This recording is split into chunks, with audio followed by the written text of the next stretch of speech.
গত 24শে ফেব্রুয়ারি এই স্পট থেকে একজন শিশু, একজন কন্যা শিশু, 6 বছরের শিশু, তার লাশ উদ্ধার করা হয়েছিল।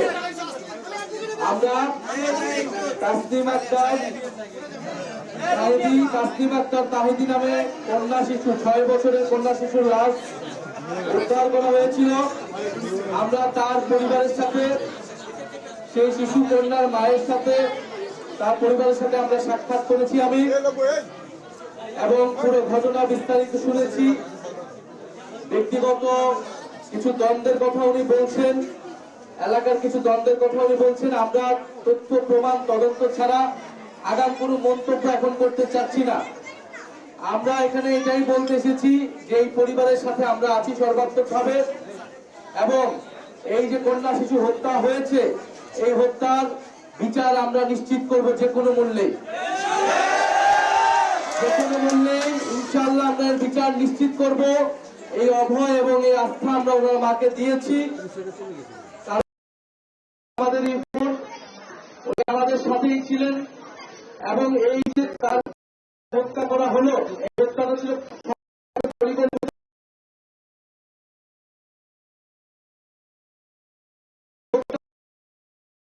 এটা একটা গর্হিত অপরাধ। যারা এটার সাথে জড়িত ছিল প্রত্যক্ষ এবং পরোক্ষভাবে, তাদের কঠোর থেকে কঠোর শাস্তির আওতায় আনা হবে। এলাকার যত বড় প্রভাবশালী হোক না কেন, বাড়িওয়ালা হোক না কি হোক, সেইটা কোনো বিবেচনায় নেওয়া হবে না। পুলিশ প্রশাসন নিরপেক্ষভাবে কাজ করবে, এবং এই হত্যাকাণ্ডের বিচার আমরা দ্রুত সময়ের মধ্যে নিশ্চিত করব। Click backup LED light load shedding এ দেয় 3 ঘন্টার ব্যাকআপ, লাইটের ব্যাকআপ, লাইফের ব্যাকআপ। আমরা থানার ওসির সাথে যেই দিন ঘটনাটি ঘটেছে 24শে ফেব্রুয়ারি, সেদিনই আমরা ওনার সাথে আমি ফোনে কথা বলেছি, থানার ওসির সাথে কথা বলেছি।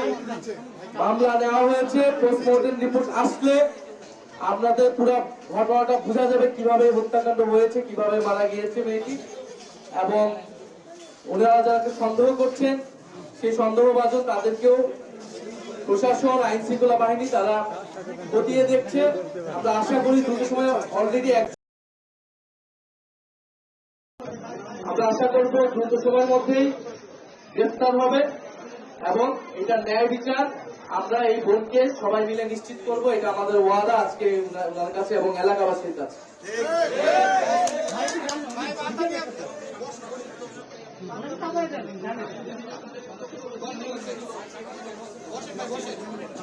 আমরা তো স্বরাষ্ট্র মন্ত্রী বলেছিলেন যে মব কালচার থাকবে না, কিন্তু আমরা দেখছি বাংলাদেশ ব্যাংকে মব করে গভর্নরকে সরিয়ে দেওয়া হলো, বাসসে মব করে সেখানকার সম্পাদককে সরিয়ে দেওয়া হলো। নরসিংদীতে আমরা একটি ধর্ষণের ঘটনা শুনতে পেয়েছি, হাতিয়াতে ধর্ষণ করা হয়েছে, সেটা মিডিয়া থেকে সম্পূর্ণরূপে ব্ল্যাক আউট করার চেষ্টা করা হয়েছে। শাপলাকলিতে ভোট দেওয়ার কারণে সেখানে ধর্ষণ করা হয়েছিল, সেই মামলা এখনো চলমান আছে।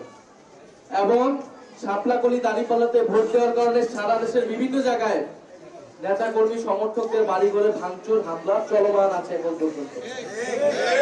ফলে আইন শৃঙ্খলার পরিবেশ নিয়ে আমরা কোনোভাবে সন্তুষ্ট নই, এবং যদি আইন শৃঙ্খলা পরিবেশ শক্তিশালী থাকতো, মানুষের সে আস্থা থাকতো, মানুষ যদি বিচার ন্যায় বিচার পেত, তাহলে বিচারহীনতার সংস্কৃতি থেকে কিন্তু এই ধরনের এলাকা ভিত্তিক এই ধরনের ঘটনাগুলো ঘটছে।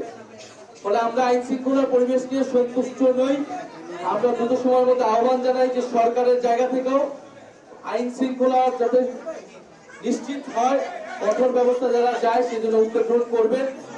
আমরা বলেছি যে রাষ্ট্রপতি, সেই রাষ্ট্রপতির সময় ফুরিয়ে গিয়েছে, এখন তাকে নিয়মতান্ত্রিক ভাবে যেভাবে তাকে সরানো প্রসিডিওর আছে সেটা শুরু করা উচিত। সেই জায়গা থেকে আমরা অবশ্যই ভূমিকা রাখবো। আমরা সরকারি দলের থেকেও সে একই ধরনের ভূমিকা নিশ্চিত করছি। 12ই মার্চ অধিবেশন হবে, সেখানে আমরা অবশ্যই আমাদের প্রথম দাবিটা থাকবে সংস্কার পরিষদ হিসেবে এই সংসদকে অতি দ্রুত সময়ের মধ্যে ঘোষণা করা, এবং সংস্কারের যে কার্যক্রম সেটা শুরু করা, এবং রাষ্ট্রপতি অপসারণের যে কার্যক্রম সেটা শুরু করা।